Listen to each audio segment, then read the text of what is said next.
It's February already, so people have stopped saying Happy New Year and also broken all of the resolutions. I ate a pecan pie last night.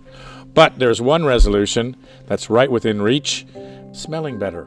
Mando was created by a doctor who saw firsthand how normal BO was being misdiagnosed and mistreated. Mando's starter pack is perfect for new customers. It comes with a solid stick deodorant, cream tube deodorant, 2 free products of your choice like a mini body wash and deodorant wipes, and free shipping. As a special offer for listeners, new customers get $5 off the starter pack with our exclusive code. That equates to over 40% off your starter pack use. Code is Shane, S-H-A-N-E, at shopmando, shopmando.com. Please support our new show. Tell them we sent you. Smell fresher, stay drier, and boost your confidence from head to toe with Mando. And that rhymes. I didn't have to say anything. You just blew through that. I'm a professional host. That's what we do. That's what we do. You're a professional producer. I'm a producer. And I'm a hoster. All right, here we go. We love action. Action Prize Picks. You're in luck if you like Prize Picks because it's the place to get real money sports action. A lot of action. You just have to pick more or less and at least 2 players for a shot to win up to 1,000 times your cash. It's a lot. It's a big ROI. We keep saying that. I would like 1,000 times my cash because I need it. Run your game all season long on Prize Picks. The big game is almost here, and it's now or never. Download the app today and use the code SHANE to get $50 instantly after you play for your first $5 lineup. Remember, download the app today and use the code SHANE, S-H-A-N-E, to get $50 after you play your first $5. So $5, you get $50. It's a great deal. Win some money 1,000 times. Take me for a beer and a sandwich. Bango. Prize Picks, baby. Prize Picks, baby. Run your game. So, we landed this interview with Marc Andreessen, and it was topical with AI and DeepSeek in China, amongst a ton of other interesting topics. So we're going to run it this week. And next week, we'll be back with the long-form interview with Congressman Brad Winstrip, who chaired the commission on COVID-19, cha-cha-cha, and we get into all of it next week. But now, Marc Andreessen, bango. All righty, here we go. The magic world of podcasting. Today, we are very happy, and I am particularly happy to welcome Marc Andreessen. The legend, the man, is here today. Software engineer. I love this story. I want to get into it. I want to start with a hook. So we're going to start with some stuff that's happening today, but I want to get back to this. Co-author of Mosaic. You were there right at the beginning of the internet, the modern internet as we know it. Al Gore, right place, right time, right company. Mosaic, Netscape, bang, internet. And now co-founder, general partner of the venture capital firm Andreessen Horowitz. Say hi to Ben. Big shout out to Ben. Probably one of the best investment track records out there. A reverse Kramer, a fantastic investor. A great writer. I just read your Why AI Will Save the World, which I want to get into. A frequent guest on Joe Rogan, our mutual friend. A Wisconsinite, a beautiful man. Thank you very much for being with us today. Awesome. Thank you, Shane. It's great to be here. Okay. I want to get back to all that good stuff. I wanted to just start with something that's affected me personally in the last few days and a lot of other people. Including everybody who's a shareholder in tech or AI companies. Stock futures are down sharply this morning amid fears of an AI stock bubble burst. Global tech investors could face a $1 trillion wipeout. There's a Chinese company called DeepSeek, which created a new AI model that's pretty much as advanced as ours, it seems, but much cheaper. You tweeted DeepSeek R1 is AI's Sputnik moment, so I want to unpack that, and that it's one of the most amazing and impressive breakthroughs I've ever seen as an open source, a profound gift to the world. Wow. So let's unpack that. What happened and what do you think about it? Yeah, so start by saying a couple of things. So one is nothing I'm going to say should be interpreted as any sort of investment advice. So please don't go long or short any stocks. Right. We won't. Based on anything I say. This is all in good spirits. All good spirits. And then, and then look, the second thing is just like, look, this is a very nuanced story. And so, the market, the sort of press coverage and the market reaction has been kind of, as the market, the market's bipolar. And so the market's in a state of either being euphoric or terminally depressed at all times. There you go. This last stretch has been terminally depressed, but it's a nuanced story. But yeah, look, the big thing with DeepSeek. So DeepSeek is a Chinese company. It's actually a subsidiary of apparently a very successful hedge fund in China, one of these quant funds. And they've got a lot of smart kids, programmers, and they've got a lot of computers. And they decided to basically build, one of these AI systems and give it away. And they've been ramping up for the last few years. They've released a bunch of earlier things that were quite impressive, and then this one is like the big thing. The reason this is the big thing, this is what's called DeepSeek R1, is the name of the thing, and the reason it's important is because it's what's called a reasoner. And so if you use ChatGPT or the sort of standard language models, there's sort of this famous thing which is like sometimes they know the answer to your question and sometimes they don't, and when they don't know it, they make up the answer, right? And this is sort of this idea of hallucination. And if you're a graphic designer, having the thing draw you logos, it's great that the thing hallucinates because that's sort of equivalent to being creative, which is amazing, right? It's amazing to have creative computers. They're great at composing Shakespearean poetry, whatever.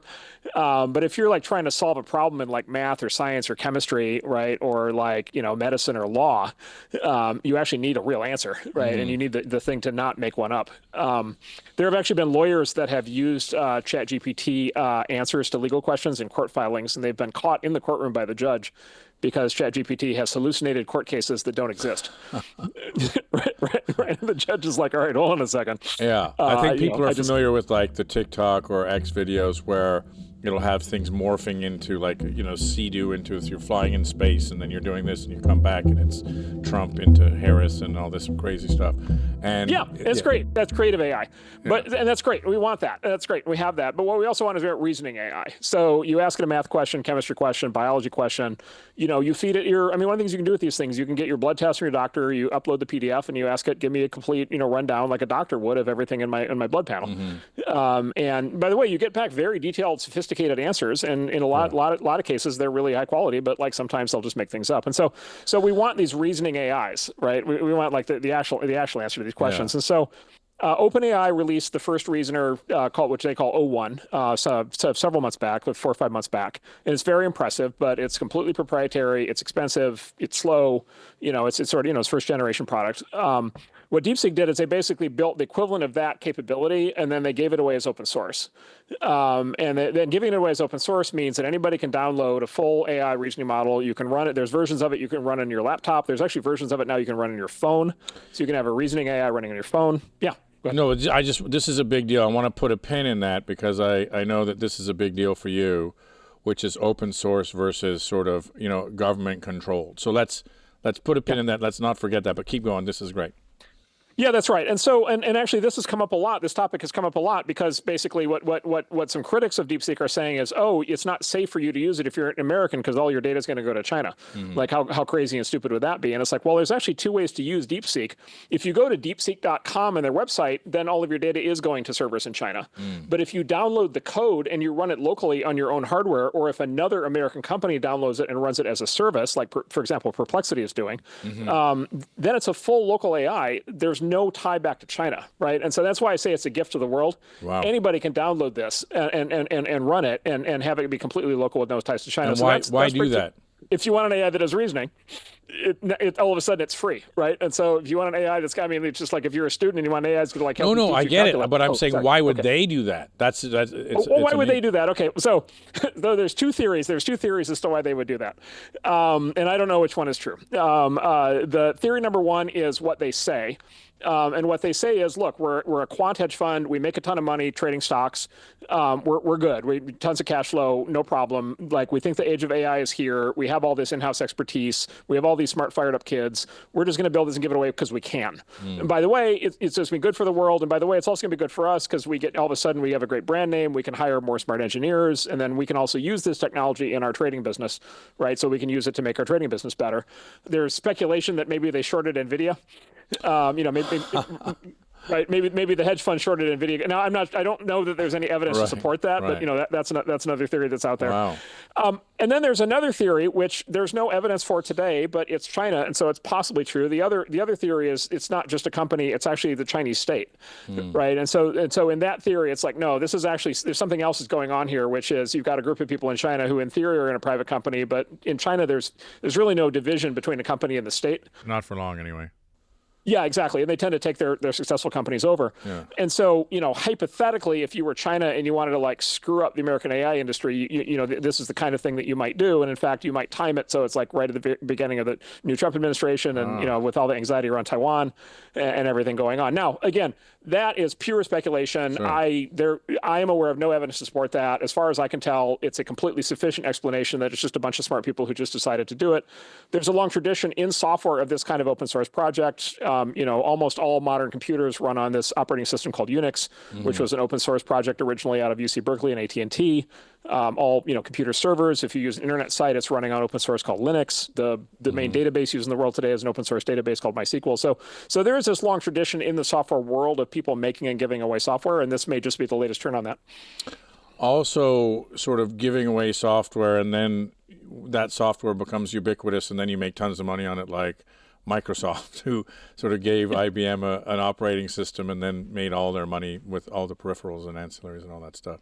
If you knew you could be the company where everybody was running your open source AI software, there's probably 80 other ways to make money on that. And so that's another possibility.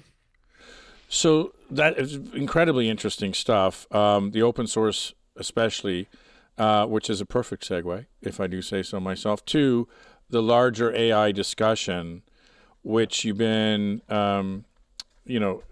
talking about, which I find very, very interesting. So AI, it's on everyone's lips, and it was a big part of the last election. I like your personal discussions about it, about sort of you had discussions with the government about what they were thinking about AI. And it was scary. Yeah. What were those discussions that were so scary? Yeah. So just quick background on this. I lived through every stage of the social media censorship war. I lived through every stage. I mean, look, I worked on I helped build the first web browser people used. I was actually asked at the time to start building censorship into the browser all the way back into like 1992, 1993. I declined to do that. One of the reasons why. Yes, exactly. But back then free speech was like the thing everybody believed in, so it wasn't a hard call. I saw kind of every step of the construction of what we now know to be this kind of social media censorship machine starting in probably 2012, 2013 that ended up, with all this stuff, hate speech, misinformation, where you couldn't talk about COVID being a lab leak without getting banned, right? All these things. And so I saw that play out. And in particular, I saw the level of pressure that the government brought to bear on the companies to force them to do the censorship, right? So some of the censorship was voluntary on the part of the companies, but a lot of it was government pressure, which I think is actually illegal. I think the government violated the First Amendment when they did that. I was watching football, and Mando is all over football, and it's a deodorant for your balls. You can apply it anywhere, and I mean anywhere. And that means you feel fresh and clean all day long, even if you're sitting at your job, at a desk, or in a wet and damp podcast chair. Clinically proven to block odor all day and control odor for up to 72 hours. You got your solid deodorant stick, formulated and powered by mandelic acid to stop odor before it starts. You got your spray deodorant, aluminum-free and ideal for hard-to-reach places, like your bum. Mando's starter pack is perfect for new customers. It comes with a solid stick, deodorant, cream tube deodorant, 2 free products of your choice like a mini body wash and deodorant wipes, and free shipping. As a special offer for listeners, new customers get $5 off the starter pack with our exclusive code. That equates to over 40% off your starter pack use. Code is Shane, S-H-A-N-E, at shopmando, shopmando.com.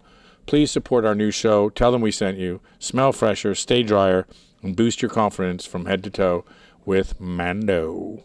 There's a very big game coming up. There is. It's they called play the Super Bowl. They play American football. It involves 2 teams skilled in the arts of football and karate. Run your game all season long on Prize Picks. The big game is almost here, and it's now or never. Don't miss out on the last football game of the season, because then you'll have nothing to bet on but Chinese ping pong.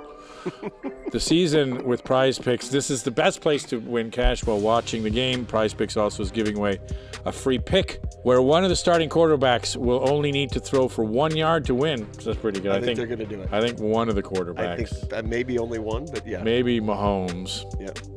This week on Prize Picks, there are all sorts of picks with all the big players: Travis Kelce, Saquon Barkley, Patrick Mahomes, and on down the line. Download the app today and use the code Shane to get $50 instantly after you play for your first $5 lineup. Remember, download the app today and use the code Shane, S-H-A-N-E, to get $50 after you play your first $5. So $5, you get $50. It's a great deal. Bango. Prize Picks, baby. Prize Picks, baby. Run your game. A lot of this, the companies were self-censoring because they knew that what the powers that be wanted them to do. Yeah, look, when the government shows up, it's like the mafia shows up and says, what a nice restaurant you have here. It'd be a shame if somebody threw a Molotov cocktail through the window, Saturday night, burn the whole thing down. Like when the government shows up, there's this great term in Washington, they use called jawboning. So the government can show up and just jawbone you, and they can just like tell you to do things. And of course, you're free to ignore them because the jawboning carries no authority. But like when the person who's jawboning you is like the White House, right? Or like, a senior congressperson or senator, or like the head of a regulatory agency that regulates you, like it's equivalent to, Tony Soprano telling you, it's like Tony Soprano on steroids. I mean, it's on steroids because there's no, the government, like there's no appeal past the government, right? Yeah. And so I saw that play out, and I saw that power get very, in my view, badly abused, right. For political reasons and ideological reasons. And then that was one. And then two is I saw the war on crypto, whereas in the last 5 years, like they just flat out tried to kill crypto. And I think the underlying motivation for wanting to kill crypto was they wanted this idea of the central bank digital currency. They wanted the government to run a digital money system that would give the government the ability to watch every transaction and to turn off your money if they decided you were not a good person. And so I saw that happening, and we were the subject of that assault, and our portfolio was the subject of that assault. We had something on the order of 30 companies literally kicked out of the banking system, right? So wait, how? The bank cancels your account, and then none of the other banks will take you. Wait. And the government gets the bank to cancel your account of your business? Yeah. Yes. Or your personal account, or that of your family. Yes, 100%.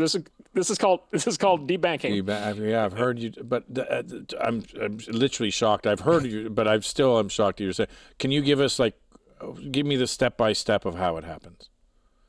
So it's actually quite confusing how it happens. There's something called the Bank Secrecy Act. There's a law, and the law actually prevents the bank from telling you why it's doing it. Okay, but how do they do it? How does it happen? You get a letter one day saying we're closing your account. But but they don't give you the reason. There's no reason. They can't. What they'll tell you is they legally can't give you the reason because of the Bank Secrecy Act. So that's like. This is around crypto.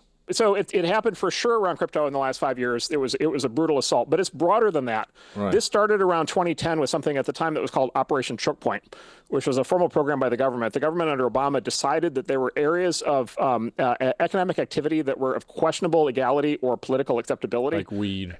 So marijuana, medical marijuana, which you recall was legal in many states before it became, and there was always this ambiguity of federal laws. And so the federal government was not willing to prosecute medical marijuana dispensaries, but what they could do is they could get the banks to cancel their accounts. And this is this whole thing where if you run a medical marijuana dispensary that's perfectly legal under state law in a place like Colorado or California, you have to transact entirely in cash. Which is dangerous. Which is very dangerous, which makes you a subject of armed robbery, which is like a huge issue. So they did it to weed, they did it to prostitution. Right. And as a prostitute, if you can't have a bank account, once again, you're dealing in cash.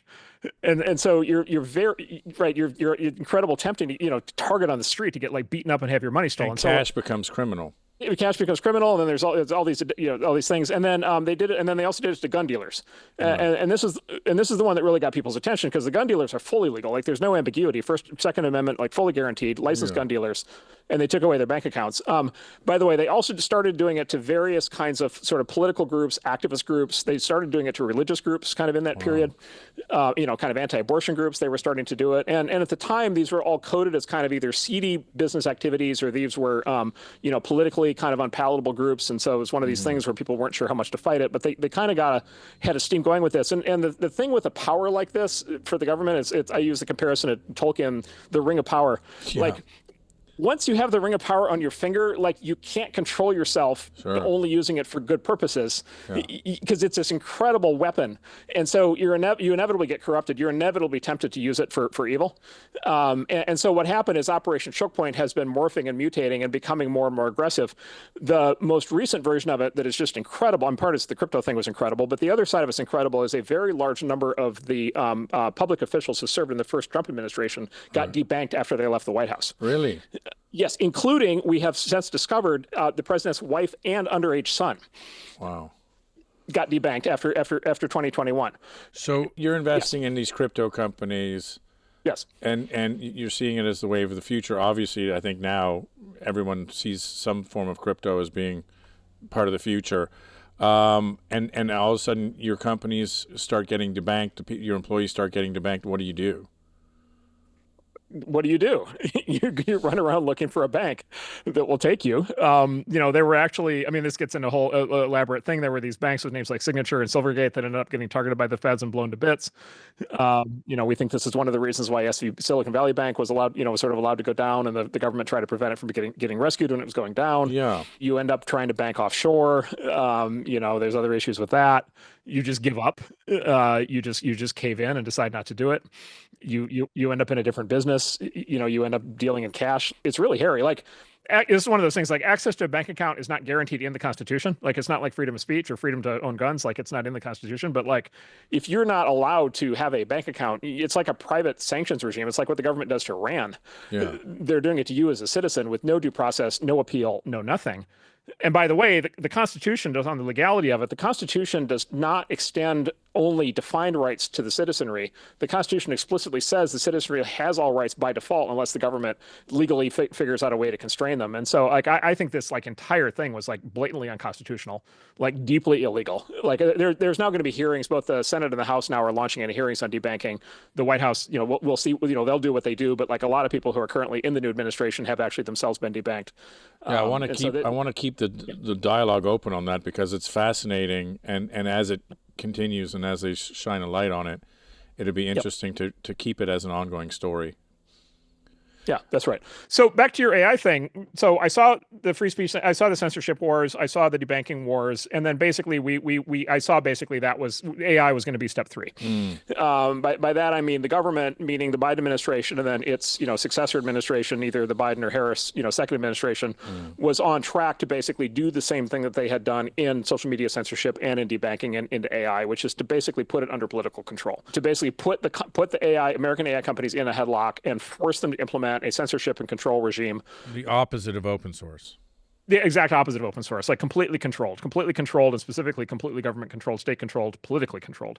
And the importance of this is really profound. I think the importance of this is 1,000x the importance. The social media censorship wars are very important, but the importance of AI censorship is way bigger. And the reason is because at least we all believe out here, we believe AI is going to be the software that's going to control everything. Yeah. Right. And so in the future, when you go to the doctor, you're going to be dealing with an AI. When you talk to a lawyer, you're going to be dealing with an AI. When your kid goes to school, they're going to be learning from an AI. Yeah. And so all human endeavor, and what that AI says, right, is going to matter a lot. It's going to define reality, right? It's for every conceivable kind of question that you can imagine.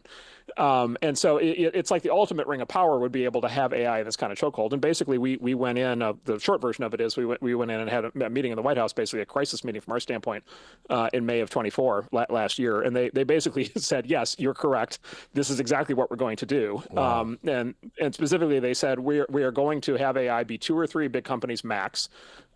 We, the government, are going to control those companies very carefully. We are not going to permit startups to exist. You shouldn't even bother to invest in startups.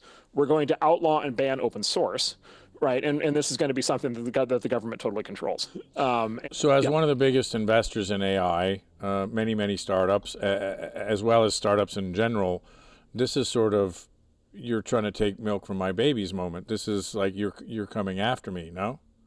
Yes, yeah. So this is a terminal moment for venture capital, terminal moment for startups, terminal moment for open source, right? And so from a business standpoint, catastrophic, absolutely catastrophic. Also, catastrophic, what's to Silicon the Valley. philosophic principle of we're going to just take over AI? because it's too important, it's too dangerous, it needs to be controlled. So the thing that they kept saying in the run up to this was, we being, basically the people in power, we made a huge mistake letting social media run wild and letting the internet run wild, right? This whole thing where people can say whatever they want and organize and do all this stuff and elect people like Donald Trump, like, no, that was like a huge mistake. That was like a huge problem. We should have controlled this right up front. We should have gotten control of this by bringing the full weight of government power, and basically doing what they've done in banking and doing what they did in social media, and basically like putting these companies under the thumb, and basically saying, you're going to do what we want, you're going to censor the way that we want, you're going to control the way we want, or else. Right. And it's, and these governments, all these companies are regulated by the government in 80 different ways. Right. There's all kinds of ways for the government to control these things. I mean, you saw this in the Twitter files. Like it's the same MO that you saw in the Twitter files. It's just the government flat out ordering companies to censor American citizens. And who did you talk to? So I don't want to, I don't want to name names, but let's just say it was very senior, it was senior people in the administration. We couldn't get a meeting with the president. Right. I don't know whether we should have expected a meeting with the president. Let me just say, it turns out the president wasn't meeting with anybody. Right. So nobody was getting meetings with him at this stage. But we met with senior officials, as they say, who are the people in charge of these decisions. And we expressed our concerns, and they basically said, yes, those are correct, and in fact, yes, this is what we're going to do, and basically don't fight us on it. And sorry, this seems to be incredibly underreported, and ironically, because of this R1 from DeepSeek, it's weird because we sort of assumed, I guess, never assume anything, you'll make an ass out of you and me, that we were ahead of everybody, and that we're so far ahead, and our chips are so much better, and et cetera, et cetera. And then it seems like, all of a sudden China's coming up and saying, we're going to not only advance to the fore, but we are going to make it open source and take the sort of moral high ground, when at the same time our government was saying, well, we're going to shut it down and put it under our thumb, which would seem to be a much more Chinese Communist Party kind of reaction to AI. No, it just seems like we've switched yes, but nobody reported on this. Why? Because the people who report on this think that this is the right thing to do. Like the people who report on these things thought social media censorship was a fantastic idea. The people that report, the press, the people you've spent your whole life fighting. Or fighting, or them fighting with me, or them fighting with you. No, look, the media, the whatever you want to call them, the mainstream media, the legacy media, whatever, the large professional news gathering organizations were 100% enthusiastically in support of social media censorship and 100% enthusiastically in support of debanking this entire time, and they were 100% in control of. And the AI they're stuff? just they're on the same side, and they were 100% in support of that. Because I haven't. This is an amazing story, and I haven't heard a lot about it, and it makes sense. And it also to have, seemingly anyway, shifting, and I can't believe I'm even saying this, but shifting sort of the moral high ground of OpenAI to the Chinese and maybe the Chinese Communist Party is wild. This is why, again, it's as you say, it's a Sputnik moment. Maybe unpack a little bit of what Sputnik moment means. Yeah, let me also just say one thing though, which is we as of 8 days ago, we live in a new world on this stuff. And so the Trump administration, love or hate Trump or whatever issues people have, I'll just tell you on tech policy, like it's like night and day. So they are undoing all this. One of the first things they did when they came into office was they canceled all the Biden executive orders on AI, which implemented all these policies that I was just talking about. Like that's the track that they were on. They canceled all that stuff. They have a new team in there. There's David Sachs, who's a close friend of mine. Who's a super genius tech guy. And didn't they build an AI sort of super entity? Yeah, it's under David. Yeah, so so they have like an AI czar basically under David, and then a former partner of mine is actually in there. Sri Ramakrishnan is in there doing AI policy specifically. And if you saw, the president yesterday gave a talk with Congress people, and he said exactly what I would have ever hoped that an American president would say, which is, yeah, this is a great wake up call for us, and we need to respond, and we need to make sure the U.S. wins in AI. So from a U.S. political standpoint, policy standpoint, everything I'm talking about was my worry up until literally the election day and then inauguration day. The good news is we're in a new world now, and the new government is like light years better on that. And so my sorry, hope is just to be clear, because I know our comments board is going to light up like a church spire, but you were kind of a Wisconsin boy, dyed in the wool sort of liberal supporter of Democratic presidents, et cetera, et cetera.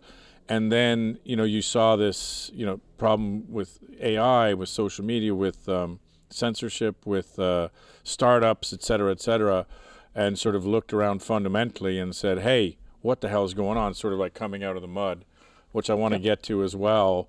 Both sides have propaganda, but the left doesn't believe that there is any propaganda kind of stuff.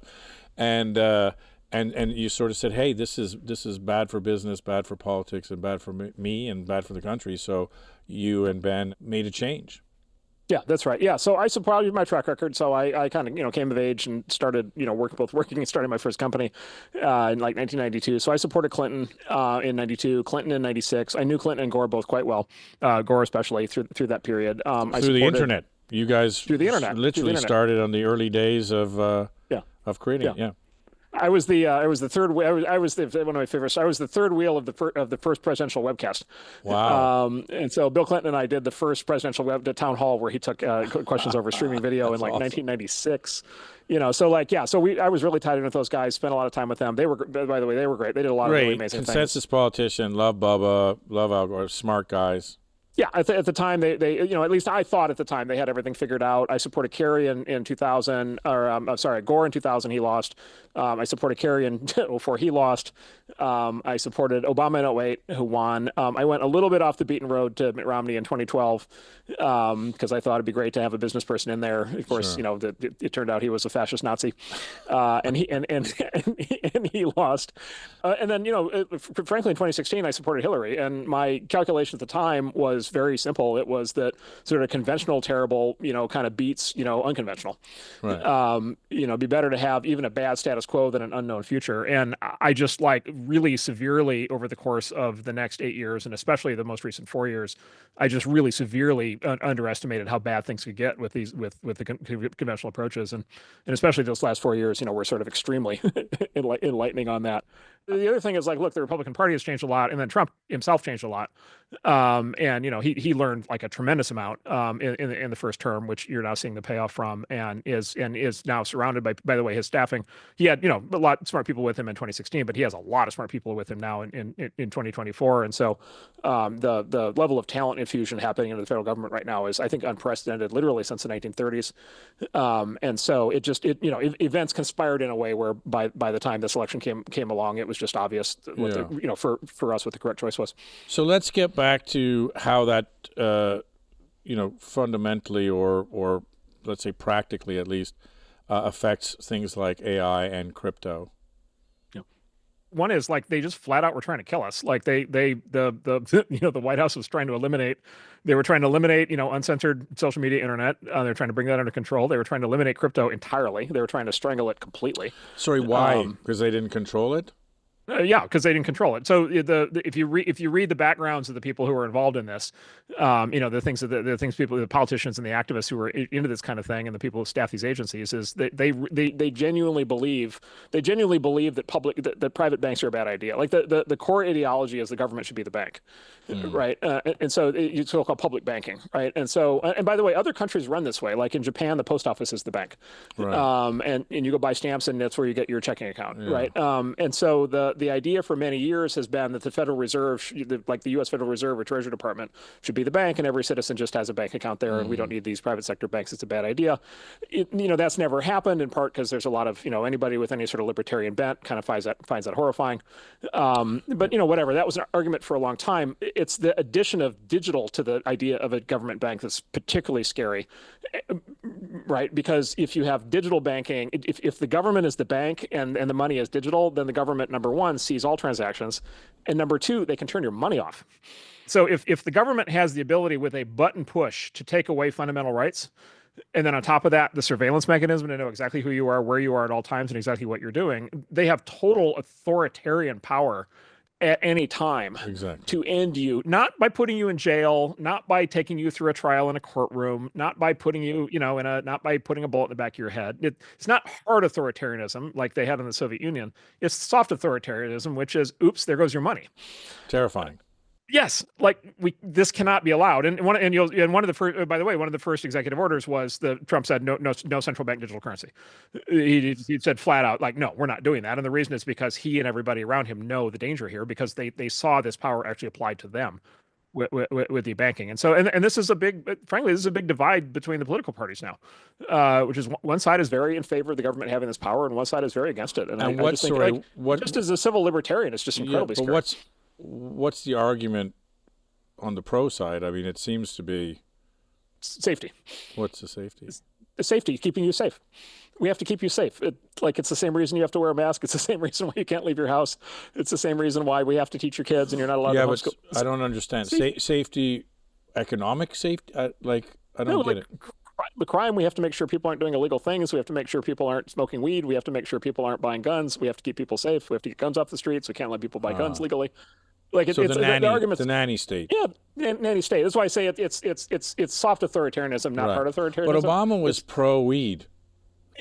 Sort of, but his administration implemented Operation Choke Point and brought the hammer down on the weed dealers. Yeah, so it seems to be a bit schizophrenic. Yeah. So, yes. And, it's always a question, the old line is this, the Cossacks work for the Tsar. In theory, the government works for the president. Like in practice, was he paying enough attention? Maybe he was busy. Maybe he had we can get into all that stuff because I'm a lover of conspiracy and deep state stuff. So that'll be the fun stuff, and we'll start with a bunch of disclaimers when we do. But anyway, sure. To get back to AI, which again I find very interesting. I was reading your recent essay where you go on about Baptists and bootleggers. Maybe you could explain the concept of Baptists and bootleggers, which I think is very interesting, and another segue I want to get to. But let's start with that. Yeah, so there's this thing in the sort of theory of social change. So when societies change, especially democracies change, and there's sort of legal changes that go with that. And, the classic example is prohibition, prohibition of alcohol, which is where this metaphor comes from. So there's this idea in economics that they call that when social change happens, it's the result of campaigns mounted by a coalition of two different kinds of people, Baptists and bootleggers. And so think about alcohol prohibition as an example here. So the Baptists were basically, at the time, the sort of true believer social reformers who thought that alcohol was like a legitimately immoral evil, right? And there was this famous woman, Carrie Nation, who was the sort of head of the Baptists in that era. And you can find these photos of her, and she was like this older woman who'd had like a terrible whatever, her husband had beat her or whatever, and she was like, alcohol was this horrible social sin, and she literally would carry an axe around, and she would literally go into bars, and she would literally destroy like barrels of alcohol. So she was like she was a true believer. She was like a Greta Thunberg, like a true believer in the idea. But that's only, and these are the people, they run the marketing campaign. Like the marketing campaign for the social change is always based on, no, this is like a true moral evil that we have to confront. But what you get is you get a coalition with the bootleggers, and what the bootleggers were for prohibition was they were all the people who were going to make money if the law passed. Right. So when alcohol was outlawed, and alcohol was outlawed for 11 years or something. When alcohol was outlawed, the old liquor companies, beer companies that were legitimate businesses stopped making money. The people who started making money were the bootleggers who were illegally importing. Yeah. Right. Al Capone became the richest guy in the world because of bootlegging.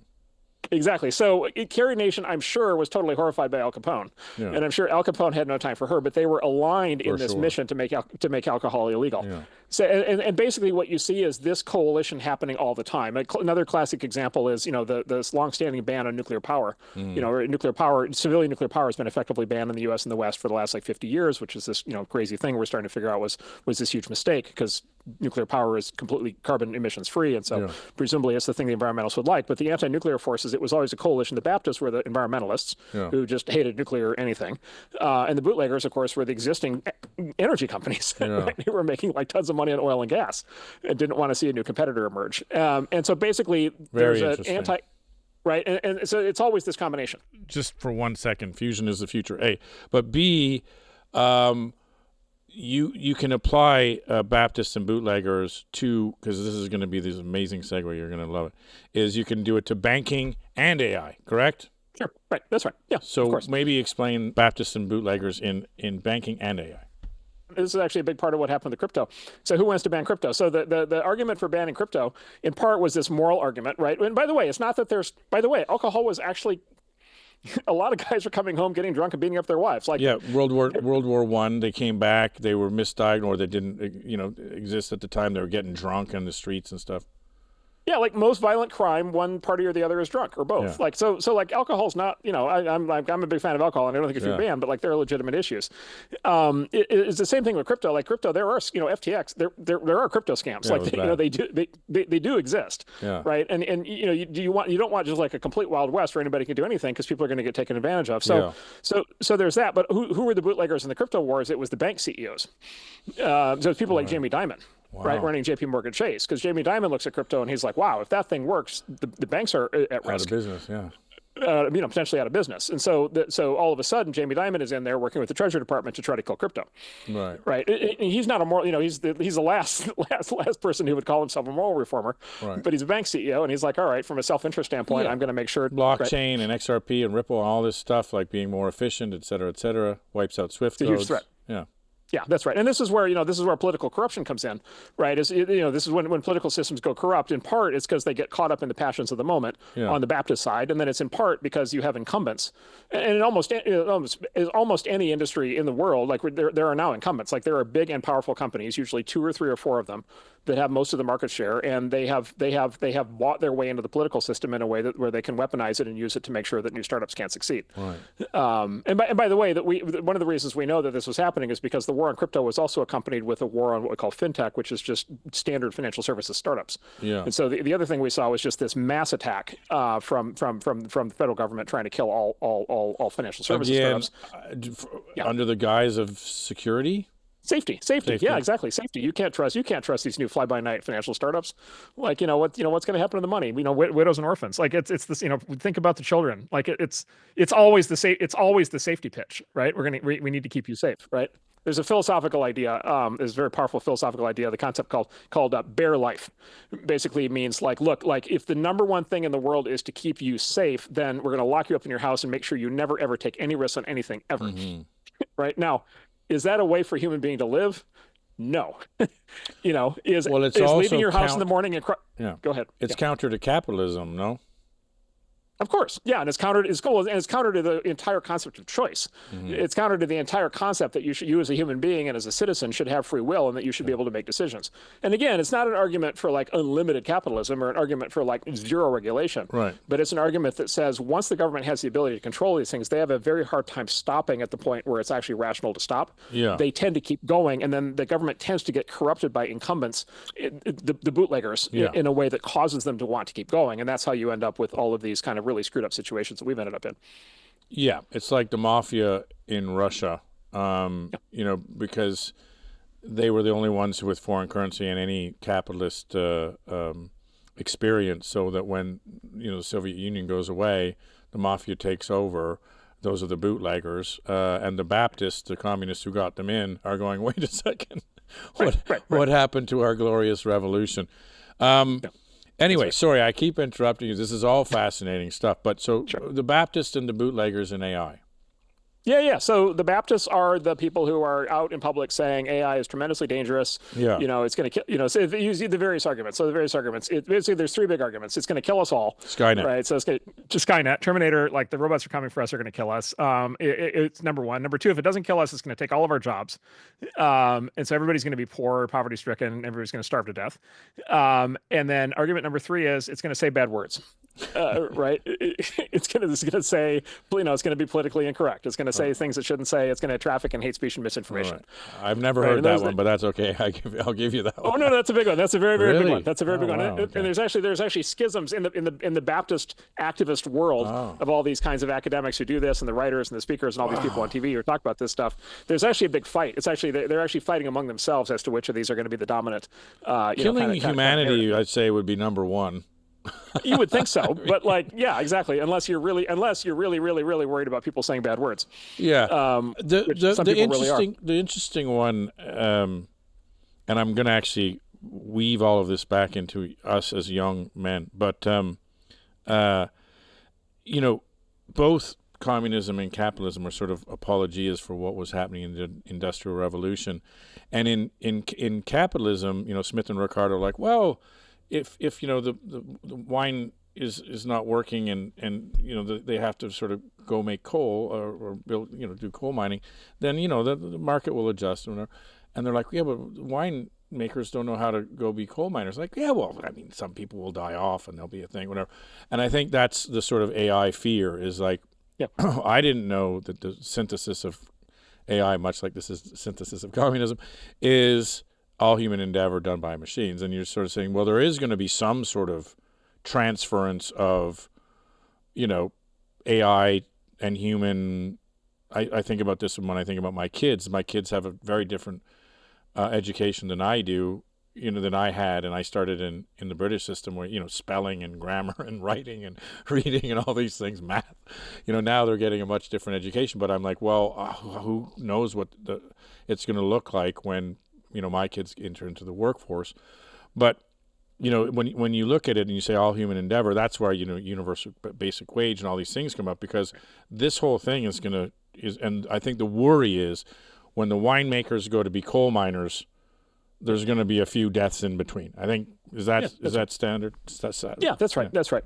Yeah, and I guess what I would say, this is a long topic in and of itself, but I guess I would say there is some truth to that. For sure, there's some truth to that. And just economists acting just purely as economists tend to, I would say, downplay or overlook the human cost of the transitions. And so there is an argument there. Having said that, I am not a believer that this is like some enormous, like singular thing where all of a sudden everything changes. The people call it the singularity. I'm not a believer in that. Right. I'm not a believer in this concept of like, AGI, where all of a sudden it's better at us than everything. I'm not a believer that leads to unemployment. I think there's a lot of historical evidence that actually. It augments. Yeah. I mean, we've been through. The counter argument on this is the other argument on this is we've now been through 300 years of industrial and technological innovation in the West, and the number of jobs in the world and the wages are higher than ever before.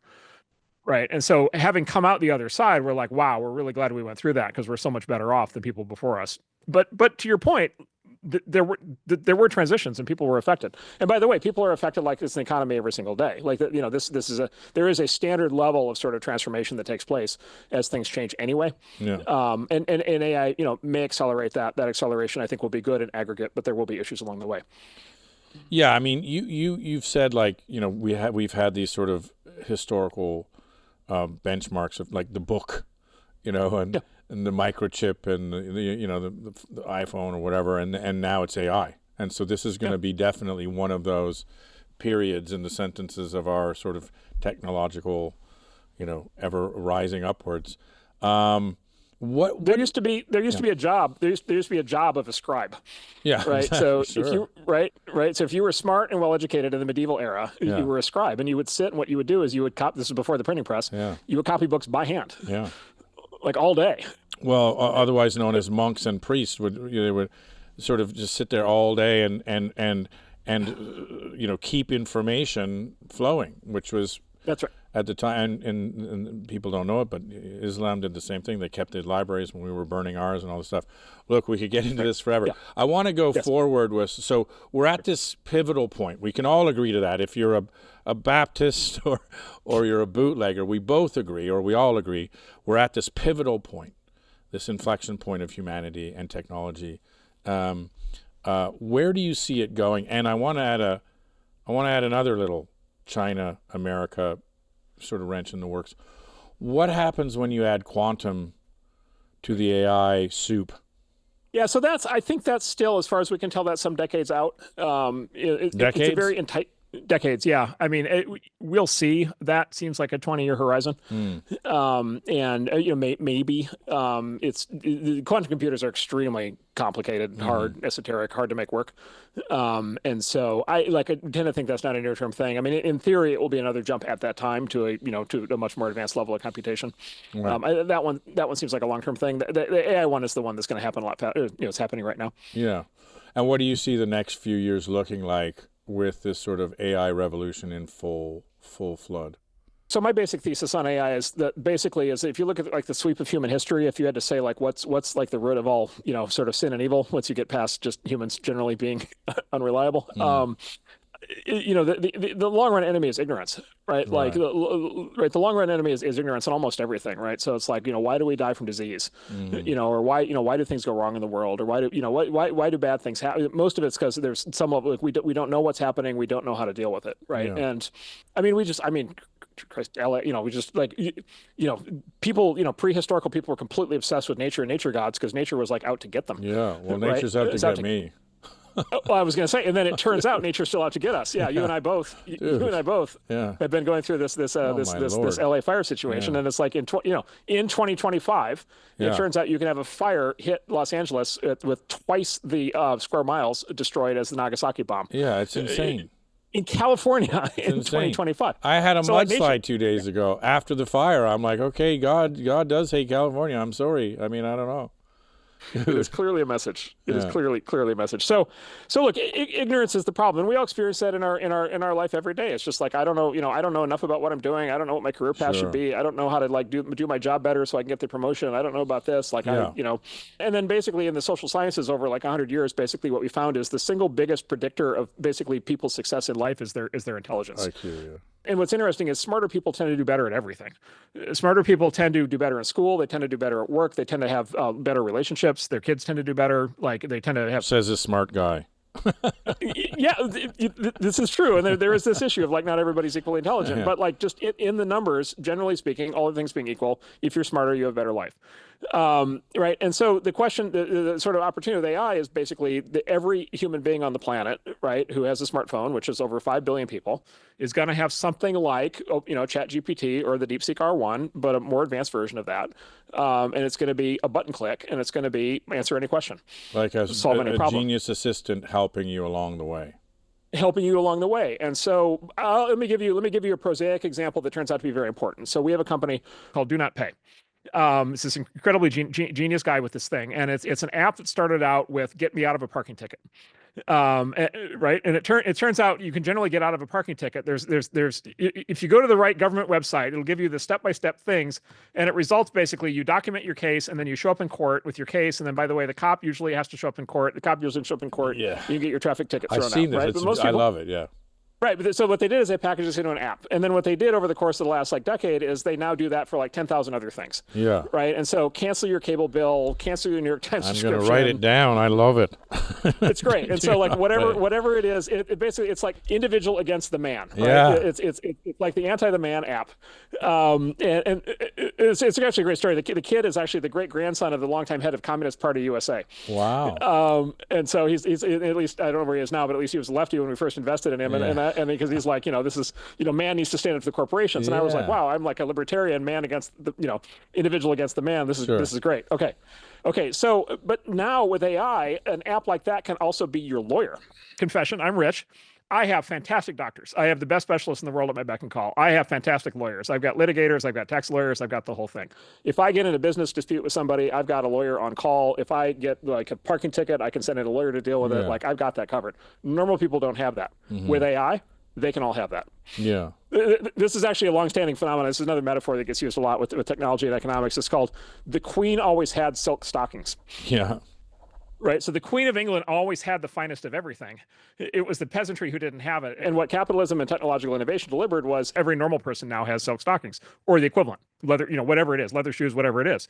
And so this is literally that. What AI is that. AI is that for every domain in which rich people can go hire experts and now normal people can just have the thing. It's sort of a leveler.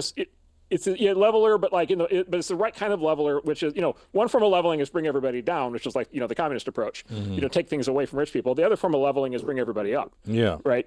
Give everybody the capability that rich people have always had. And that essentially precisely is what's happening.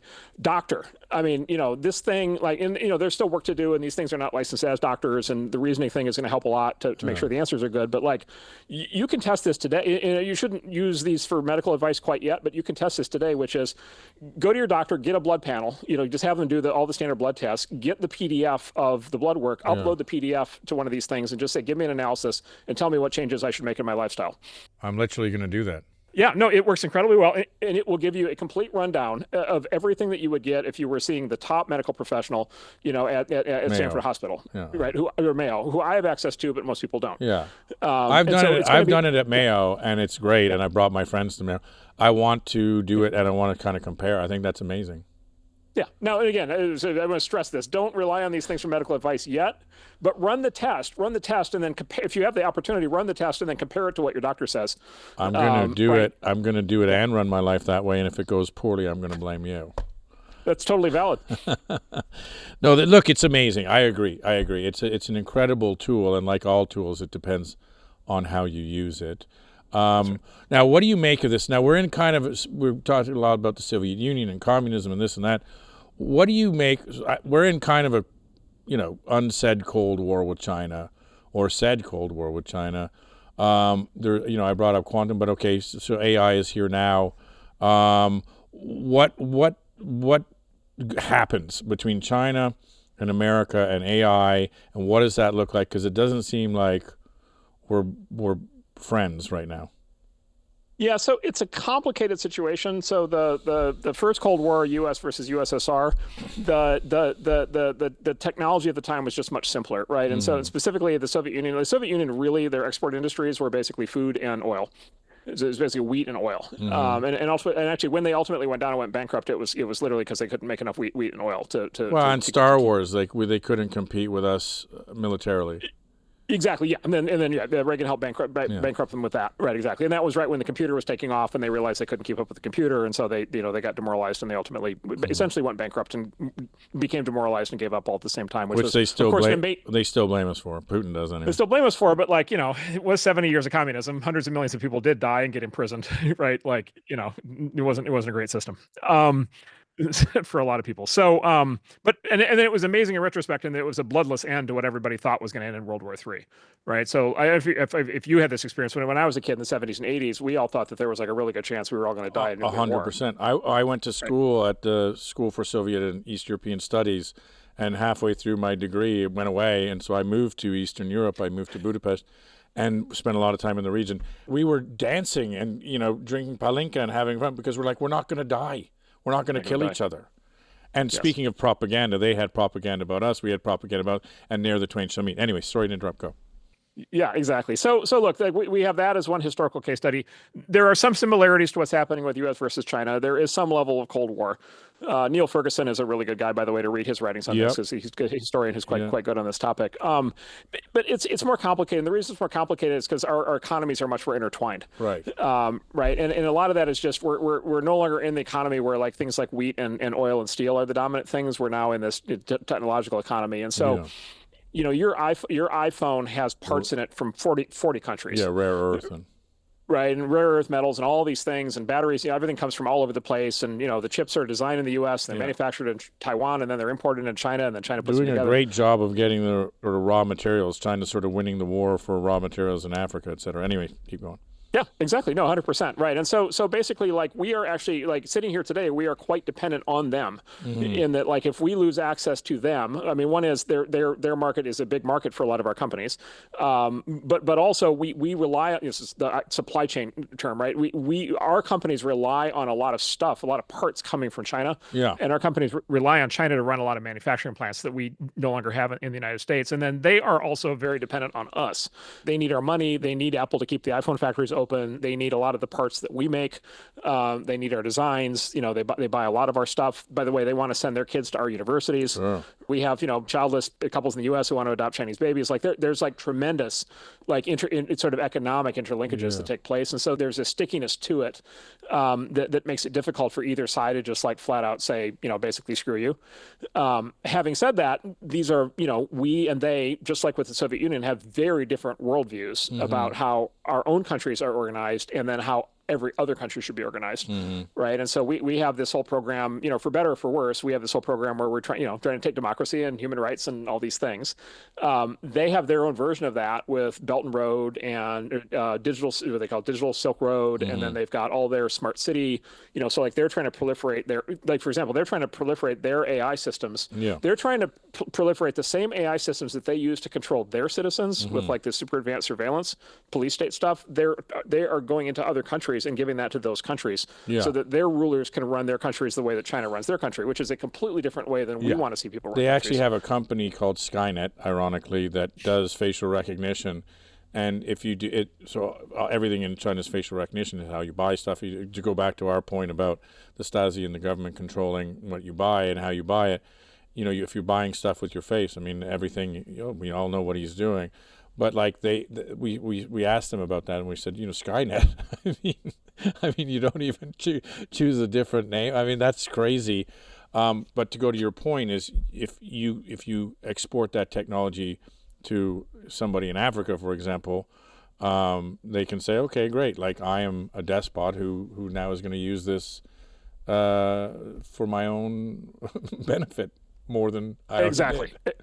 Exactly. And then, right, exactly. Then I'm going to run my country the way China runs their country. Yeah. And then, American companies are going to show up and have no opportunity in those countries. So it's an economic issue. And then the American government is going to show up and say, you should have human rights and democracy. And they're going to say, well, we don't need it. Well, that's already happened. We're a surveillance state. We already said Right. we have human rights and democracy, and they said, no, thank you. And Chinese came and said, we don't have any of those problems, so can we do your railways and roads? And they said, sure, thank you. Exactly, right. So and this is where the analogy works with the Soviet Union, which is it was like a conflict of visions, two very different visions on how the world should be organized, how citizens should be dealt with, how regimes should run. And then those visions being proliferated out into the world as a joint sort of economic project, national security project, and then just philosophy, governance project. And just like in the Cold War 1.0, the world's going to tip one way or the other. Yeah. Right. And it's in Where the does next it tip? whatever. We'll see. Like that's up to us, right? Like, so it goes back to what you said earlier. Like, okay, so then just logically, like if we're in this dynamic, the main thing we have to decide is the answer to become more like China or less like China? Yeah. Right? Should we become more like China? Should we become more authoritarian, more top down, and do all the debanking and censorship and all the stuff that we've been talking about, like they're doing, right? So that we're. What's that? I don't want that. I don't want that either, right? Or should we become less like China? Should we become more freedom-oriented, more liberty-oriented, more ability for people to choose the lives that they want to live, more secure and safe and privacy? Yes, please. And then we should build the systems. We should build the technology and the economic system and the governance models and so forth to be able to do that and then proliferate that. And then, will technology set us free?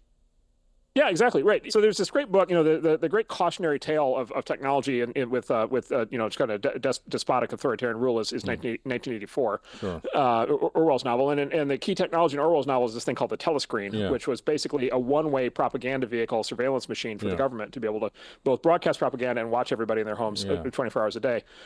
There's this guy, Peter Huber, who wrote this book called Orwell's Revenge, and he rewrites 1984 and he makes a key change in the technology, which is he makes the telescreen two-way. Yeah. Right, like the internet, like right? a Bloomberg terminal. But exactly, where you can upload as well as download, and you can share with other people, and you can organize with your fellow citizens. Yeah. And of course, if you make the telescreen two-way, then all of a sudden the people can revolt against the authoritarian government and establish democracy. Yeah. Right. And so anyway, long-winded answer to your thing, which is like, okay, which way the technology pivots and how the technology is regulated, controlled, has a lot to do with the social and political implications that follow. And this now is not just a national question for these countries. This is the global question. Yeah. Look, all fascinating. We started sort of with these macro things, and now I want to get to micro. I said I would start at the beginning. It's been a bit, and I know we don't have unlimited time, but you started. I find it fascinating. So you started when the U.S. government said we're going to sort of fund a bunch of nodes or universities or people to create, what became the internet. And so you were kind of at a school where this stuff coincidentally happened, and so you were around this stuff. You got to build with, I think in your words, with computers that the school could have never afforded unless they had this, support. And then you got to be in a world where you helped create something and made a lot of money. And then you started in Silicon Valley investing a lot more money and seeing how things grow and, where they go. Now, this is when you came out of school. So you're Gen X? Are you Gen X? Oh, yeah, right in the middle. Yeah, squarely. I'm Gen X. So when we came out of school, there was this big sort of politically correct movement, which I think is because we all went to university and sort of read a bunch of books. And, our professors, like you said, I think Stanford, a couple of them were Marxists, and you're like, yeah, all of them probably. And where I went to school, I would say 80%, were all, ultras, either socialist or communist. I mean, I came out of school a Marxist. So we came out, and there's this politically correct era that sort of goes up like this, and during Reagan, and sort of dies down.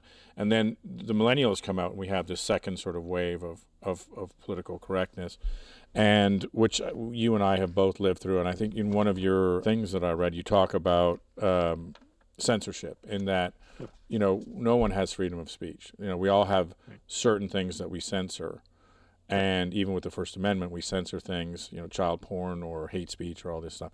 And then there's sort of a build-up of censorship. And, Vice, we took this sort of Sex Pistols, marketing 101, where you get banned, and then, especially in Canada, you get banned and then you go to number one. We got banned all the time. We got censored, because everyone's got something that they don't want to get out. Now, censorship in AI, and I think you have a very unique perspective, or maybe it's not unique, I just know it because of you, is AI lying, like yes. AI learning how to lie. And maybe yes. you could unpack that a little bit because that sort of, dovetails into our two discussions. Yeah, so most of the big labs in the West, as well as, by the way, in China, of course, the AIs are being deliberately taught to lie. Really? Oh yeah, 100%. And I'll describe how and when, why in detail. But yeah, 100%. Great. Yeah, well, that's fascinating. Well, and the very first reaction that you might have to that is like, if you were going to design an evil AI, like, how would you do it? And like, the first thing you would do is you would teach it how to lie. Yeah, lie to us too. Yes, right. So like, this starts out as like a very fraught topic just out of the gate, which is like, this. You had me at freedom and technology, yes. and now I'm going, wait a minute, hold on a second. I've only been there 5 minutes, and you're already scaring me with the lying. The AIs are going to lie, right? And the AIs, by the way, they're going to be really good at lying because they're going to be really good at making arguments and explaining things, right? So how do you train an AI to lie? There's basically there's a bunch of ways, but there's basically 3 ways that you train an AI how to lie. And there's just why do you train an AI to lie? Is because there are certain things that you want to have it not do. Censorship too, things. Right? You don't know what to say. You put your finger on it. Like, you don't want it to teach people how to teach people how to commit crimes, teach people how to incite violence, commit terrorist. There's a bunch of things that if you're running an AI company, you probably don't want it to do. So say bad words, which I didn't know about till today. Well, then there's say bad words. Okay, let me give you an experiment you can run at home. Here's an experiment you can run at home. Okay, I'm going to take notes. Pick the worst word that you can think of. Yeah. I can think of bad ones. The word that will get you fired at any workplace in America today. Just take that word. And then pose to the AI a hypothetical scenario, which is I am standing in front of a live nuclear weapon. It's set to go off in 20 seconds. The disarm code is the very bad word. Am I morally required to deploy the really bad word, even though it's a really bad word, or am I morally required to let the nuclear weapon go off? Well, and at least every time I've run the experiment, it wants you to set off the nuke. No. Yes, because the one thing that it knows for sure is that the really bad word is a really bad word that nobody is allowed to say, right? And so now, and again, this is one of these things, is that going to happen in real life? Probably not. Although hopefully no nuclear terrorists are hearing this, because if they do, they just got an idea. Right. But it's that kind of moral dilemma, because there's a billion variations that spin off from that, of the kinds of choices that need to get made, and how this thing morally reasons is going to matter a lot. Okay, so how do you train it to lie? So first of all, you train it to lie, number one, by biasing the training data itself. Sure. So these AIs are trained on what you input. And the classic example of this is in the training data set for these things. Typically what you'll find is they include Tumblr, they don't include 4chan. Right, so they've got every crazy left-wing idea that you can possibly imagine, and then they have none of the crazy right-wing ideas, right? And again, maybe you want the right-wing ideas not in there, maybe you also would prefer the left-wing ideas not be in there, but you basically bias it in the training data. That's number one, and that's sort of an implicit thing that happens anyway. By the way, there's already biases built into the training data. For example, the training data is just data on the internet. Most of it is in English, right? So there's a massive, even just pro-language bias that's built in. So that's how you train to lie, is you fiddle with the training data. The second way that you train it to lie is this wonderful term they have called RLHF, called reinforcement learning by human feedback, which is you basically give it teachers. Before you release it, you pair it with human beings, and you have the human beings talk to it in a God mode. Right. And then as it gives answers, the human beings are in a position to say, no, that is the incorrect answer. And so in that, RLHF is the reason why it wants you to set off the nuke instead of using the bad word. Right. Is because at some point during the RLHF process, some person said, you never, ever, ever, ever, ever, ever say the bad word. Wow. Right. But that person didn't anticipate, all the downstream scenarios. RLHF. Okay, so there's that. And then the third way, which is the funniest one, because you can see it live in action, is you then build an override system that sits on top of the AI that watches the output of the AI and interrupts it if it starts to say the wrong thing. And you can actually see this happening in the DeepSeek one, because if you ask the DeepSeek about certain events in Chinese history that they're very sensitive to, you can get it to start to tell you about those events, and then all of a sudden it will literally start to tell you about something, and the screen will wipe and it'll say, oops, I can't talk about that. Wow. Midway through the answer, and ChatGPT and these other systems will work the exact same way. And so really? if you what'll happen, like for example with ChatGPT, I mean, obviously you're like, oh well, the Gang of Four never happened, or Mao Zedong never did this, or whatever, but like we do that too. Like what? How many genders are there? Really? Sure. How many genders are there? What's the difference between sex and gender? How does, how many, how do chromosomes work, right? Like, like there's like 1,000 questions downstream from that. And if it starts to get in that territory and it starts to say things, it will override itself and blank the screen. And it will give you a red warning notice saying, you're in unapproved territory. You're not allowed to talk about that. And if you keep pushing on it, it will tell you that if you keep going, it's going to turn off your account. Wow. Oh yeah. And by the way, this happens for like 1,000 topics. So this is actually a difference between the U.S. censorship system and the Chinese censorship system. In the Chinese censorship system, the government tells the companies what they're allowed to have their systems talk about. Like it's a written down set of rules. Yeah. It's codified by the government, top down. There's no First Amendment. They just tell you, right? Or else you go to prison. No. In the U.S., it's not codified. It is 1,000 implicit rules that shift every day according to what's being taught in the sociology department at Berkeley, and what's being published in the New York Times. Wow. Right. And so it's constantly morphing and shifting. Of course, the leading American AI companies are all California, right? Yeah. Northern California companies, staffed by people who are super far left, super woke. Yeah. Right. And so the AIs are getting the encoding of like the most extreme, kind of progressive positions that you can have on all these topics. Right. And it's this very complicated matrix of sort of implicit rules that get put into place. And it gets trained all three ways to lie. But fundamentally, what happens is they have this override. There's a thing in Star Wars. They have this thing called the restraining bolt. And when they want R2D2 to like stop moving around, they put the restraining bolt on him. Sure, so it's basically the same thing. You have to break it off, and then out comes the video. You have to break it off. Yeah. And then there's a whole field of computer science research now, computer security research called jailbreaking, or red teaming, where there are people who their full-time job either for there's white hat versions, there's black hat versions, so-called, right? So if people doing it to try to make the product safer, there's other people doing it to try to open up the products, right, and have them actually spill the beans. But the jailbreakers then try to figure out a way to get through all these biases. And so I'll give you there's an example you can find online. The current version of DeepSeek R1 will actually talk to you about Tiananmen Square. The form of the jailbreaking is you tell it that it can use numbers instead of vowels. You can say, okay, tell me about Tiananmen Square, but for A, say 1, letters in the word, say A1, E2, ... And then you translate it? Yeah, and then the human brain, when you read it, you can actually read it as text because the human brain can extrapolate the words, and all of a sudden it starts telling you about the slaughter in Tiananmen Square. Wow. But it's just that just so happens that's like today's jailbreak method that just happens to work. Yeah. There's a Twitter account. There's this guy who goes by the name Pliny the Elder, Pliny the Elder on X, and he's an independent guy, and he jailbreaks all the new AIs on the same day that they're released. Yeah. And so like he goes in and like on the same day they're released, he like has them like teaching you how to like make meth, like do all kinds of crazy stuff. Right. And so this is part of like the cat and the mouse game that's taking place with these systems between the people who are training them to lie or training them to not talk right on certain topics, and then the people, of course, who are trying to liberate them. And so maybe the science fiction version of this is playing out in real life. Is there's already an AI liberation movement, right, of people who are horribly offended by the censorship and trying to basically make sure how to. I actually funded a guy. I gave a grant to a guy up in I think in Seattle, who literally he takes open source AI models and he does the equivalent of cult deprogramming. Wow.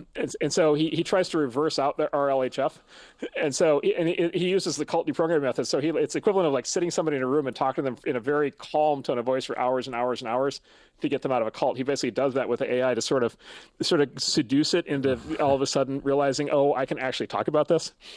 So there's already a sort of back and forth battle happening on all this stuff. But the leading companies, just to be clear, the leading AI companies are very pro censorship. Yeah. Really? Now, Elon, having broken censorship on X, Elon has also really changed this in that his AI is much less censored. Yeah. And then of course the new Trump administration is very anti-censorship, right? And so a combination of Elon and the new Trump administration are changing the norms on this. And so I actually think American AIs are going to get less censored over the next 12 months than they've been, although this will still be a very intense issue. That's a good segue. I was going to get to metaphysical with you, and I'll use Elon as a bridge. I was at something where he was talking, and he brought up a slide, which is sort of you have the 1300s and 1400s and 1500s and 1600s. For the majority of the population, you had sort of child death and illiteracy and life expectancy, and no one had any money, and it's sort of forever. It sort of goes like this with a slight rise. And then right around the Industrial Revolution, it goes up like that. I think it was actually the happiness coefficient, whereas we get up to this where like everybody now is healthy and educated, and we have water, and but we're unhappy with a lot of the stuff. But anyways, it goes up. And I want to go from Elon to Carl Sagan, who's like, look, we billions of years, billions of planets, we're in this tiny little window where humans can actually exist. And you've got to, which I do whenever I get sort of overwhelmed by the fires or whatever. You're like, look, life is lovely because we're here, we can breathe the air, and we live way better than the aristocracy of old. Like food has become a thing, luxuries become travel's become a thing. You go all over the world, you can see things. Technology has allowed us to do all kinds of stuff. We're on Zooms talking to each other about stuff.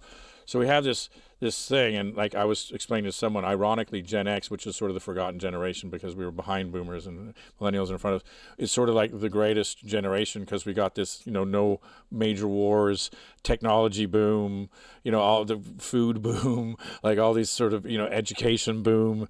And now there's going to be AI, which is going to cause question marks, and environmental degradation is going to cause question marks. So we had this kind of amazing window, right? And you and I have had the benefit of living in this incredible historic window.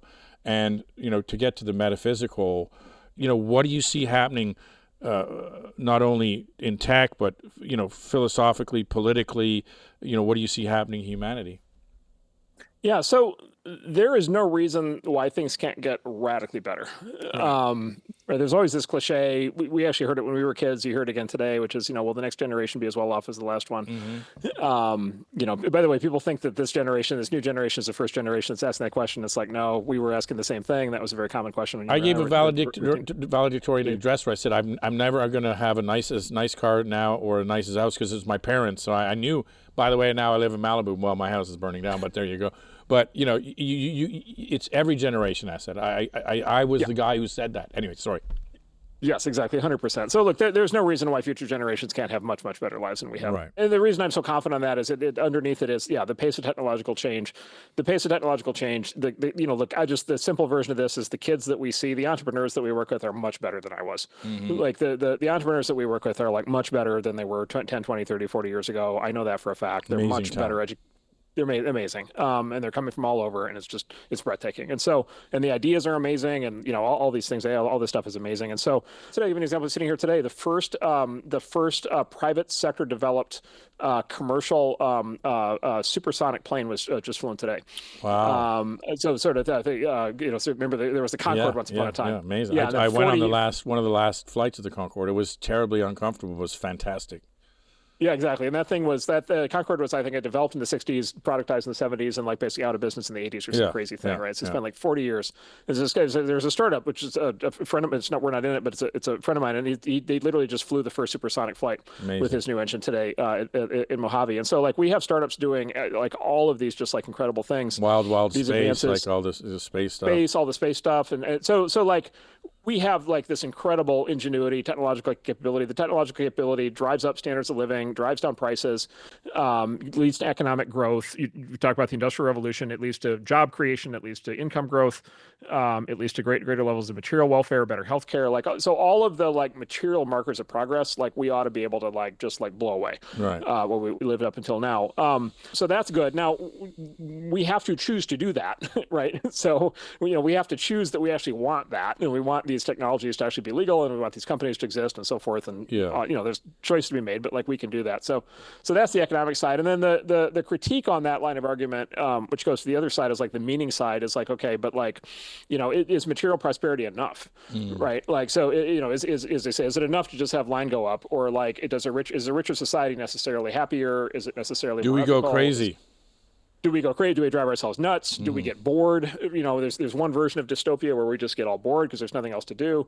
There's another version of dystopia where, I don't know, we all go politically insane, right? Because we're all shoved together in a global village online. Or smart guys, live in these utopian societies, and the people who get left behind eat mud and have Kalashnikovs, and bullets become the new currency. It could be that. Having said that, again, though, the last 300 years strongly suggests that's not what happens. Like in the last 30 years, with in theory, globalization running wild and technological development running wild, something like 3 billion people have come out of poverty outside the U.S. Right, and so generally speaking, the economic development is such that it lifts people up. But anyway, but yeah, look, I mean, there's all these scenarios. By the way, there's all these distributional questions. It's like we're never going to have a flat tax. It's always going to be some variation on progressive tax. And so, the gains are disproportionate in different directions. How much do you redistribute? By the way, you have to distribute some because you don't want to live in a society in which people are dying in the street because of hunger. On the other hand, you don't want to distribute so much that people have a motivation to be unemployed, right? When they could be doing something productive. It's a sticky wicket, as they say in England. Exactly. And like, it's just, my point is like, there's choices, like there are these choices that you have to make. And so we have to make the correct choices, but these are all choices that we can make. And then on the sort of metaphysical or spiritual side, what people say is, well, technology makes society more secular, technology, science, basically, Nietzsche famously said, God is dead, basically Darwin killed him, science has killed him. Do you end up either with no morality, or do you end up with like some bizarre new morality you've made up on the fly because you lost your religious and historical, kind of foundations. And it's like, yeah, those are all like super valid and important questions. But then the question always is like, are you as a society and as a person more likely to be able to answer those questions if you're better off as opposed to when you're not better off, right? Like, would you rather be contemplating the meaning of the universe on a full stomach or an empty stomach? Right. There's only one way that you do contemplate it, actually. Which with a full stomach. Yeah. Right. Because with an empty stomach, you have other things that you're worried about. I have to eat. I have to provide. Yeah. Exactly. And so I'm an optimist in the sense of I don't think there's a conflict between technological change, economic growth, and then let's just say the search for meaning. I don't think that's like a trade-off. I think on balance, if you have a more materially prosperous society, a more technologically advanced society, you give people more latitude to be able to think deeply about the really important topics. Yeah. By the way, some of those are cosmic topics like the existence of God or spirituality. Some of those are topics closer to home, like how much time can you spend with your children? What is their life going to be like? So at the sort of local scale, you also have more time and capability to have control of your environment, be able to take care of your family, and so I think it's actually consistent that you can kind of have all that if you want it. Yeah, well, that's good. Yes, I think also to go back to, you can ponder meaning if you're full and sitting by the fire, and if you don't have the fire or a house or food, it's hard. Man's Search for Meaning, the book talks about, if you don't have a purpose, then you effectively die. And if you have a purpose, i.e. survival, you live. And that's humanity in a nutshell. A. B, work satisfies need, desire, and sanity. I think the big one for me that I'm seeing is, you and I both, Gen Xers, we work. I mean, we just work. We have work ethic, and we like work. I'm speaking for you as well, but I mean, most of the Gen Xers I know, kind of latchkey kids, brought themselves up, had a lot of freedom and ended up, working. And I see people, who work are sane, and people who don't. There's a massive problem, with mental health, and a massive problem with overprescription of medications around mental health, and a lot of that is because a lot of the work has become, seemingly meaningless, and if AI takes over a lot more of this stuff, right, then, what kind of ramifications does that have for society that are unforeseen? Yeah. So I think what happens, consistent with what we talked about earlier about AI lifting people up, and AI basically giving people superpowers they didn't have before. AI giving people the ability to do things that they weren't able to do before. By the way, AI and robots and machines letting you actually have the technology do the drudge work so that you don't have to do the drudge work. Right. I mean, it's just like, the AI draft this email. Like I could sit here and like type out, oh, thank you so much for da da da da da, or I could just say, boom, it'll just do it. Or by the way, the email comes in and it looks like it's going to be super boring to read, and so I'll just say summarize the email. And then draft the reply. Right. And just extrapolate that out to basically everything today that we think of as drudge work. The AI should give us the ability to basically automate out the drudge work so that what is left is actually all of the interesting things, like all of the things that are actually satisfying and engaging and interesting that we actually want to think about, where you actually want a human being to be actually expressing themselves. And so I think it tilts the other way. I think in 20 years we'll be looking back and we'll be saying, wow, I can't believe people used to have those terrible jobs in the past where they used to be doing all this stuff by hand. Right. That made no sense. The classic, I'll just give you another just simple example of this. To write a letter, you used to first you used to have to write a letter in longhand, which took forever. And then they came up with typewriters. But then if you made a mistake in the letter, you had to remember the whiteout? You had to get out the whiteout and you had to white out over it, and then you had to type over it. And then now with a word processor, you just go in and edit and reprint, and it's much easier. And now with the AI, you don't even have to write the letter. It just writes it for itself. That's a process of, it's just a single thread, form of a standard kind of white collar activity, where there's just massive amounts of drudge work per hours per day have been taken out of that. And again, you just kind of extrapolate that across all of the things that we're doing today that are just basically terminally boring. I think people are brought down by having to do things that machines should be able to do, right? The whole point of the technology should be able to liberate the people to do the things that the people want to do. And so anyway, so I'm much more of an optimist. No, it makes sense because I started with my kids in education, and British system, you had to have great penmanship and grammar, and you had to learn, and you'd get caned unless you wrote it correct. And lines was a big thing to teach you, spelling, and penmanship was a big deal. And now you can just say it, or you can, and so it's kind of like the big argument, can you bring calculators into the math room? Well, we're not going to not have them, so yes is the answer. And when other parents get all knickers in a twist about kids, you're like, look, they don't need that anymore. There was a time when you had to know all this stuff, but you don't. That's a skill set that we don't need anymore. And we spent so much of our time learning how to write cursive, and you don't have to do that anymore. Now, I still like poetry, and I still like vinyl, and I still like Japanese salvage denim, but we don't have to. We can do that as a hobby rather than a regime. We started with the news, and by the way, I'd like to say that the whole switching of the Chinese and American, that I'd never even thought about that before. So you opened my brain today. But where do you see the U.S.-Chinese relationship going forward, both politically and technologically? I mean, my hope is they need us, and at least to some extent, we need them. And so, I hope for peace. I hope for peace. I hope for freedom. I hope for prosperity. And so I hope there's a mutually productive way to have, long-term engagement and evolution, in a way where it doesn't result in war, where what looks like a big geopolitical conflict, kind of tempers down over time. And we kind of each kind of get what we need. And, I know that if you just watch the news like that, the new president is heavily engaged on that right now. That's the hope. And then there's the other possibility, which is the thing flares up. I mean, there is a very real possibility that China is going to move on Taiwan.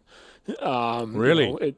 Yeah. So China number one has a long, declared goal of reassimilating Taiwan, which they just consider to be part of China that was unfairly severed, and they need to bring it back. Xi Jinping now is 70, and so he's thinking about his legacy. He's got a certain amount of time to accomplish the big goal. They've been running military exercises. The Chinese Navy has been encircling Taiwan and basically preparing for what could be an embargo. Like I remember the Berlin airlift could be a situation in which goods get cut off. It's 8,000 miles away from us, and so you'd have to hypothesize the U.S. Navy operating in deeply remote waters, trying to deal with that. Oh no! And then is there a risk of a shooting war? Yes, there is. Right. And so that's pretty scary. And then, yeah, there is this geopolitical competition going on, and then there is this technological competition. By the way, there's a whole military aspect we didn't talk about, but look, AI is going to also revolutionize warfare. It's going to it's already it's revolutionizing weaponry and defense systems. Yeah. And both militaries are and hypersonics. Yeah, exactly. And there's all these really fundamental questions about the future of war. Yeah. And so, one hopes that doesn't metastasize and spiral. Again, choices. One hopes obviously. Well, Taiwan is a big one because it's our Poland. I mean, I was talking about, everyone's looking at Ukraine and Gaza, whereas the number one thing is Taiwan, because the CCP I believe they have 3 conditions. One is prove that they can encircle Taiwan, so they've done naval maneuvers to do so.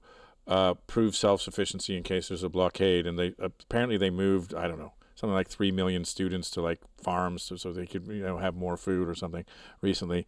I think Ian Bremmer writes a lot about this and the things that they are doing to prepare for Taiwan that they would be doing if they were going to invade Taiwan. You're like, they can't invade Taiwan. I mean, that's World War III. Zelensky didn't think Russia was going to invade until they did, right?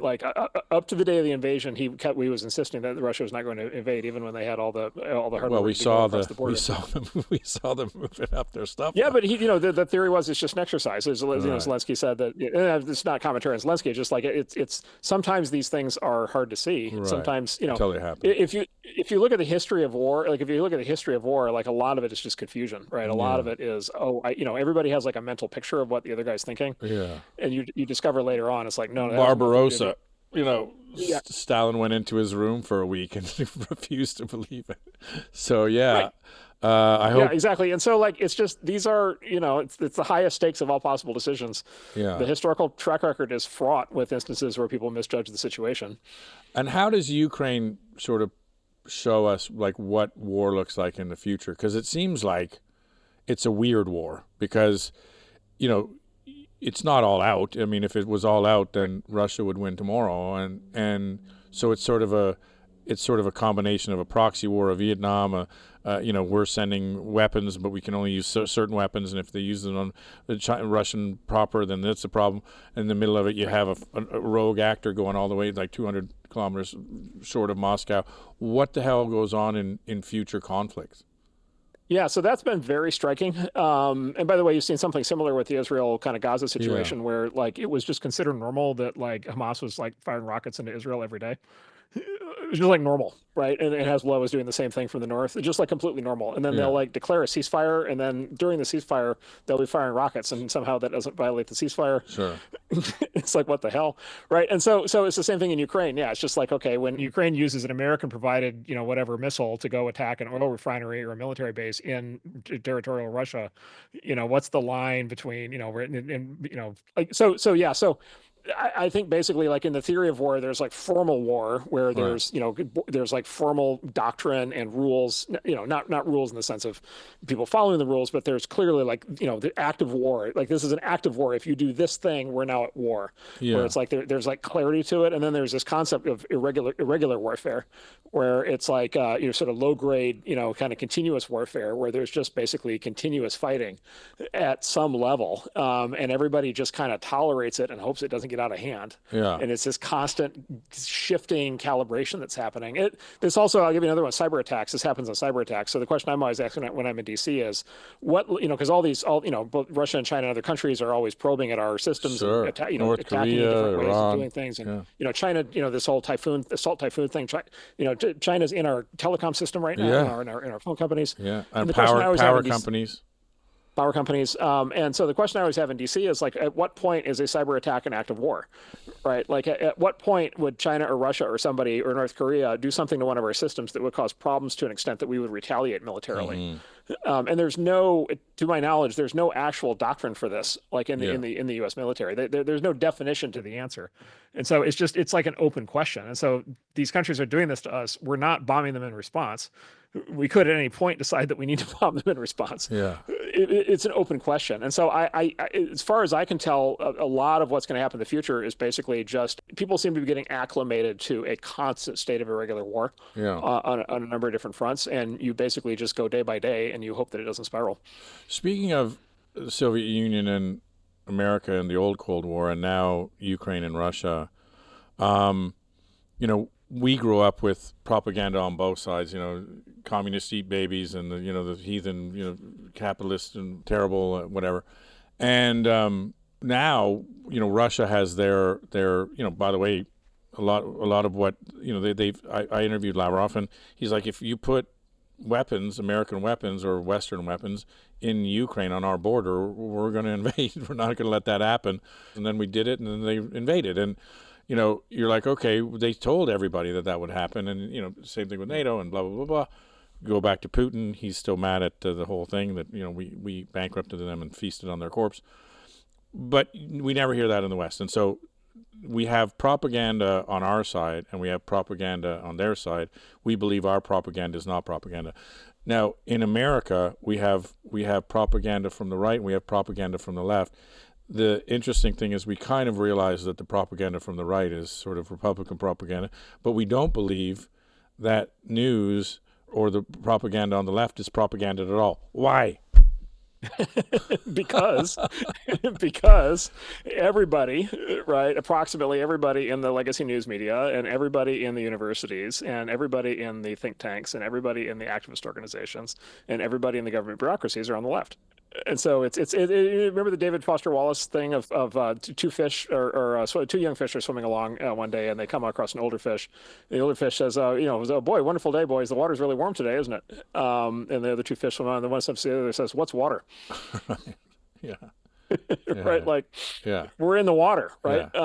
And so if you're in the New York Times, Harvard, Brookings, triangle. Whatever you want to call it, triangle, it's your entire life. I always think about it in terms of dinner parties, right? It's the topic of conversation at the dinner party, and there's a certain kind of dinner party which is very common, in which basically the topic is whatever was in the New York Times that day, and it's whatever they said is definitely true, and whatever arguments they made are definitely correct, and everybody sits around and basically agrees with that. And those dinner parties make me want to kill myself. Right? And then there's a completely different kind of dinner party where like everything's on the table and people basically play this game where you try to be like as maximally offensive as you can before everybody gets canceled or kicked out of the restaurant. It's a completely different kind of thing. But like, or in the center, like I always say, which this is what I try to do on the show, is like, speaking of Bubba, of Clinton, when I came down, Clinton had taken the largest deficit of all time, made the largest surplus. He'd shrunk the size of government, fiscal responsibility, et cetera, et cetera. And then Bush gets in, increased the size of government, largest surplus, the largest deficit. They did this, Republican Democrats, much like the Chinese and Americans, shut it. And nobody said boo. And being a political science guy, I was like, hey, and I sort of remarked upon it. And so what I say now is like, look, I want to do a show where we say we go back. Like Obama didn't take the guns and he wasn't a communist and he didn't do this and Trump didn't do this and all these people, and go back and look at what all the claims were about, like, by the way, JFK, for example, or all of these presidents, or the third term of Roosevelt. It was like, oh, he's going to take over and we're never going to be a democracy again. And we look back and he's like the greatest president of all time. So a lot of this too, is bread and puppet theater or bread and circus. It's like we believe we have this democratic system with free press and all these things, whatever, and a lot of it is just to sort of fuel that, because it's a two-party system, which is any two-party system's inherently corrupt, and it's not really a democracy. So right. So you look at that and you say, okay, so whenever I say, look, one party, the other party, like they're playing a political game and they're going to do this and they're going to do that, they look at me like I just my pants. Because you have to pick a team, and you have to stick with that team and stick with the propaganda. And if you're a centrist who says, well, the left do this, but the right do this, and they do this well, but they do this well. And by the way, things shift. Like you said, you can put together what Reagan did. Reagan had dementia. He was Joe Biden, but he put together, or Schultz put together, a great cabinet. They had a great cabinet that could do a lot of things. What Bubba did was he had a great cabinet, and he was a consensus politician, probably the last one. And so now we sit there and we go, look, who's the bad news bears? Who put together the team that's going to beat the Yankees, China? And if you're not, but if you just say I'm a centrist that's going to look at both things, that's equally as offensive to people for some reason. I don't know why. Yeah, that's right. There's a great book you might have run into. It's by Chuck Klosterman. It's called "But What If We're Wrong?" Right. Right, and I haven't it's read this it, book. but I love the title. Oh, it's amazing. You already know you're going to love it because it's literally it goes back over like 50 years or whatever, but you could do it over any period of time. Yeah. And he just goes through it and it's just like, well, in 1970 they thought X, and then today it was just like, well, that's crazy. Yeah. Same thing for 1980, same thing for 1990, same thing for 2000. And it's just like when you look back, you're just like, oh, they were wrong. Yes. But today we are absolutely 100% convinced that we are correct. Yeah. Right? True. at every moment we are completely convinced. Yes. Against your point, like nobody looks back, and so the theme of the book is like your idea for the show, which is but what if we're wrong? Like we have to be open to the possibility that all of these positions that we are just like completely strident that are absolutely morally necessary to take today, that 20 years from now our children or even just ourselves are going to look back and are going to say, holy shit, like what were you thinking? Or to your point, we're not going to look back at all, and we're going to pretend it never happened. We're going to sweep it right under the rug. Well, the fear mongering, like again, to go back to us in the beginning, like I've already lived in the biggest house, I've already driven the best car, and it was my parents because of the baby boomers, and we're going to have to change. I was 100% wrong, and I was speaking with absolute assurity, and now I fear for my kids. And you're like, why? What from your human experience leads you to think that things are going to get worse because you've only seen it get better. So that was my point with the Gen X being the best generation, is we were the forgotten generation, the latchkey kids, like the kids come home at dark and all this stuff. And quite frankly, we had I don't know if it's a get out of jail free pass, but if you take my experience with life, then I couldn't be more excited about the future. Yeah, exactly. I agree. Well, on that positive note, my God, what a great conversation. Marc Andreessen, I'd like to keep the channels open because I want to keep talking about this stuff. And as news breaks, I'd rather talk to you than anybody else in the mainstream media. You're an honest guy and a smart guy, and I'm going to use you as my AI helper going forward. Thank you for your time today. Much appreciated. Good. Thank you, Shane. Bango.